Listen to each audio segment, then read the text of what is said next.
made the James Harden situation that much more complicated. Harden used his post-game press conference to air his grievances, if you will, let everyone know where he stands with the team. Take a listen to this.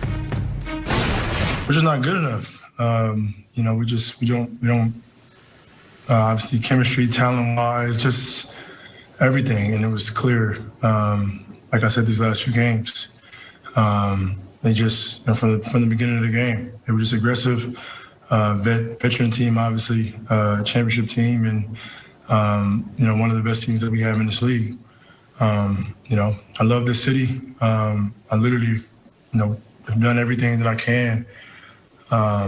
This situation is crazy. It's something that I don't think can be fixed. So,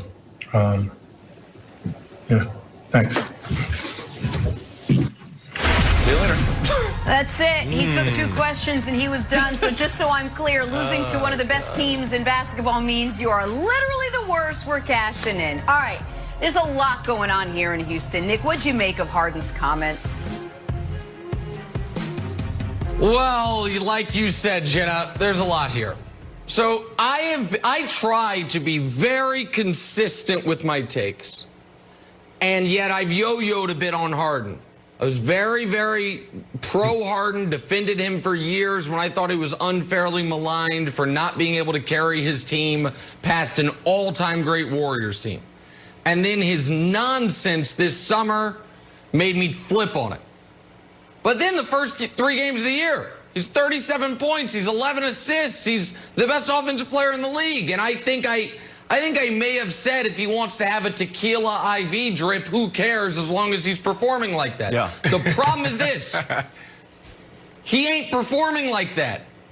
And when over the last 5 games you're averaging 17 points on 38% from the floor, when you've now gone 4 games in a row without scoring more than 20 points, which had not happened since he was the 6th man of the year in Oklahoma City, and you're doing it while sporting a less than impressive dad bod and your team stinks, well, then it's a 5-alarm fire.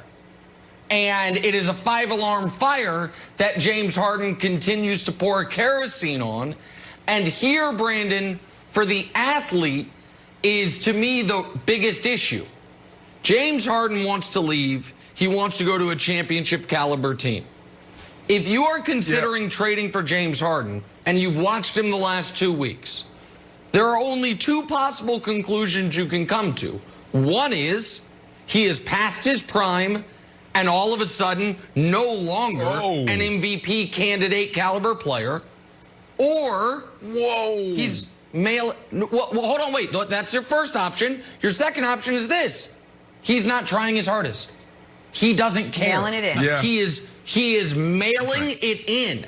And I think that might be a worse indictment as an athlete. Like, when you're out there, you're supposed to perform at your highest level. You're supposed to give your best effort. They're not sending you half checks. You're not supposed to give half effort. So if you're a contender, Brandon, I think you look at it and you say, door number 1 or door number 2 ain't great, but the worst door is the one the Rockets find themselves facing, which is we're going to end up trading this guy for 60 cents on the dollar because he keeps depressing his own value. Yeah, I don't know about that, Nick. I mean, it reminds me of Randy Moss. I mean, I was in Denver, and I'm watching this guy warm up when he's with the Oakland Raiders at the time. And I'm like, why is this guy not going over 1,000 yards and just dominating? This is Randy Moss. He gets traded to New England, and all of a sudden, he's the greatest wide receiver again. So that's what this reminds me of, is a player who's uncomfortable, and when he gets to his new situation, he will be the old James Harden. So I don't think it's him mailing it in. I don't think it's him past his prime. Definitely not past his prime. And then they go back to the question. I have nothing against what he said. Right? Because he's right. James Harden is right. They're not good enough. Now, are they better than 3 and 6? Absolutely. But this comes down to them winning the championship, and it's been that for James Harden. He looked around, he looked at the organization, he looked at the roster and said, we're not good enough to beat LeBron James and the Lakers. So it's time for me to move on. But the problem is this, Wilds. When you say that, Now you got to go into the locker room, and you got to look at guys who you see more than you see your family, and you guys are connected at the hip, and you got to address the elephant in the room. Boogie Cousins doesn't think he's done. John Wall doesn't think he's done. P.J. Tucker definitely doesn't think he's done. That's a guy who's pissed off every single day. And then you look at Eric Gordon. Yep. He doesn't think he's done. They think they have everything they need because they got you. So now it gets really uncomfortable. And we said this before the year. How uncomfortable are you really willing to get Houston Rockets? Because now you have to address the elephant in that locker room. Yeah, I like. You said it was going to get ugly, and Houston said they're willing to get uncomfortable, and James Harden's like, you're going to get uncomfortable? Re-raise, because now I'm not trying. This is the old, you know what this is right here? This is the old, I'm not trying. And Nick, you talked about points. Look at the free throw attempts. He's not going in the basket, so that to me is the biggest indication of not playing aggressive. We know the guy loves going to the free throw line, loves it, talks trash to the crowd, you know, does his little grab your arm move. So the fact that he's not going to the line is a problem. But Nick, Brandon's right. They're not good enough. And I've gone a whole 180 on this. James Harden told you to trade him, and you're like, no, we're going to get uncomfortable. We want to see what we can get. We want to get another pick out of the deal. Like, guys, I told you to trade me. Now it's on you. Because in the uncomfortable Olympics, I'm going to win the gold medal because you guys are just sitting there.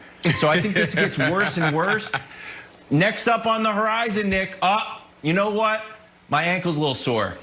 You know what? My abdomen. That's right. I might have an undiagnosable strain. Houston, the organization does not have the upper hand. Make the deal. Call Danny Ainge, call Pat Riley, get it done for the sake of John Wall and Boogie Cousins, and just giving Raphael Stone and Silas a fresh start. That's right. Well, and Wilds, you're talking about injuries that, you know, might not necessarily be actual injuries. I would imagine, and Brandon could speak to this better than me when we talk about it later, but I would imagine he's on the cusp of a major back issue, carrying around all that weight on the front side of his body he's not used to carrying. That can't be good for, you know, your upper dorsal and all that. I just imagine it's not good for him. Wilds, I'm going to tell you the name, though, that you didn't say. Here's who Raphael Stone needs to call. Worldwide Wes.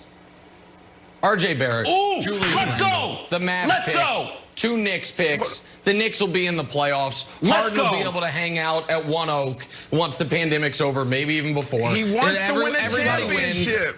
Wins. Brandon, I don't know if that's true. He doesn't want to be there. Great take.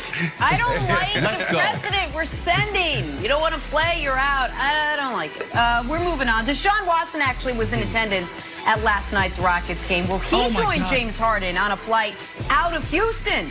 Talking about his future next. First things first. What's wrong, Nick? Jenna's going to be able to use Houston has a problem 7 times. Now all your favorite FS1 shows are available on SiriusXM. You turn to me and you want me to give you the straight skin. Exactly. Sometimes you have to take unorthodox shots. Fox Sports is available on SiriusXM, Channel 83, and on the SiriusXM app. 3, 2. It's showtime. He take that drop step, he's dunking it on. I thought you actually had